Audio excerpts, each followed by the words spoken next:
Saudara-saudara yang terkasih, kita bersyukur saat ini boleh terhubung kembali dalam Resapi, renungan singkat pemelihara iman. Kita akan merenungkan sesuai bacaan leksionari, Yeremia pasal 15 ayat yang keempat. Yeremia 15 ayat yang keempat. Dengan demikian aku, Tuhan, akan membuat mereka, Yehuda, menjadi kengerian bagi segala kerajaan di bumi. Oleh karena segala apa yang dilakukan Manasye bin Hizkia, Raja Yehuda di Yerusalem. Saudara-saudara, Yehuda disebut menjadi kengerian bagi segala kerajaan di bumi. Bagaimana mungkin itu terjadi bila mana mengingat bahwa Yehuda adalah umat Tuhan? Bagaimana Yehuda bisa menjadi kengerian bagi segala kerajaan di bumi ini?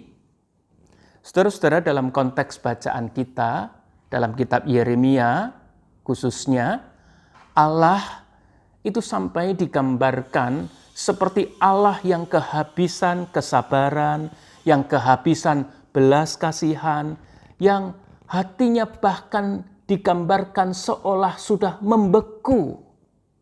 Yeremia pasal 15 ayat 1 mengatakan, Tuhan itu berfirman kepada Yeremia, katanya, sekalipun Musa dan Samuel berdiri di hadapanku, hatiku tidak akan berbalik kepada bangsa ini.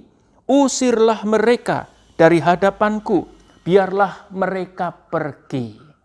Saudara-saudara, tokoh-tokoh yang kita kenal sebagai tokoh yang melunakkan hati Tuhan ketika Tuhan sedang murka. Musa misalnya dalam kisah anak patung lembu emas. Toh tidak bisa menggoyahkan hati Tuhan. Sekalipun mereka datang, aku tidak akan berbalik, usirlah mereka. Saudara-saudara, apa sesungguhnya yang terjadi sampai membuat Tuhan begitu murka dan menyebabkan Yehuda itu menjadi kengerian bagi segala kerajaan di bumi ini? Jawabnya ada di ayat yang keempat yang kita baca tadi. Oleh karena, catatan firman Tuhan, oleh karena segala apa yang dilakukan Manasye bin Hizkia, Raja Yehuda di Yerusalem. Segala apa yang dilakukan.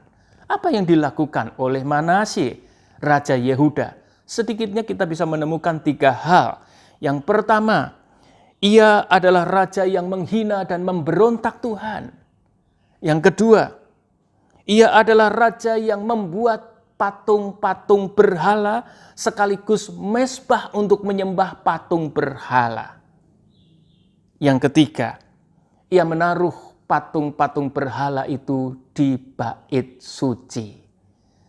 Setelah itu mengerikan. Apa yang diperbuat sungguh menghinakan Tuhan, sungguh merendahkan Tuhan, sungguh mengabaikan Tuhan, sungguh tidak menghormati Tuhan. Dan karena itu, segala apa yang diperbuat, kita yakin adalah hal yang jahat di mata Tuhan dan tentu jahat dalam kehidupan antar manusia. Kisah ini mau mengingatkan kepada kita semua. Apa sesungguhnya yang telah kita perbuat dalam kehidupan ini? Semoga kita mengawasi dengan baik segala apa yang kita perbuat, supaya melaluinya kita tidak menimbulkan kengerian bagi yang lain. Tuhan memanggil kita untuk menjadi umat-Nya yang terus melakukan apa yang baik, apa yang benar, apa yang sehat, apa yang menggembirakan, supaya melalui apa yang kita perbuat itu, kita menjadi orang-orang yang merawat kehidupan, terutama di tengah situasi di mana kengerian sedang melanda kehidupan dunia, kehidupan bersama kita. Panggilan kita adalah melakukan segala apa yang kita perbuat dan itu menjadi berkat yang merawat kehidupan. Amin. Mari kita berdoa. Tuhan Yesus, terima kasih untuk firman-Mu. Biarlah firman-Mu mengingatkan, menyegarkan kami kembali, agar kami awas terhadap segala apa yang kami perbuat, sehingga semua buah kehidupan kami tidak menimbulkan kengerian bagi yang lain, terutama di tengah situasi kengerian yang melanda kehidupan bersama kami.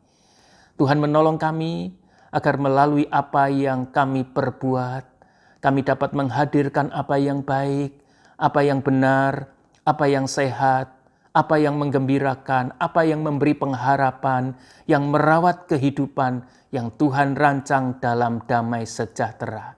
Di dalam nama Tuhan Yesus yang mengasihi kami semua, kami berdoa. Amin.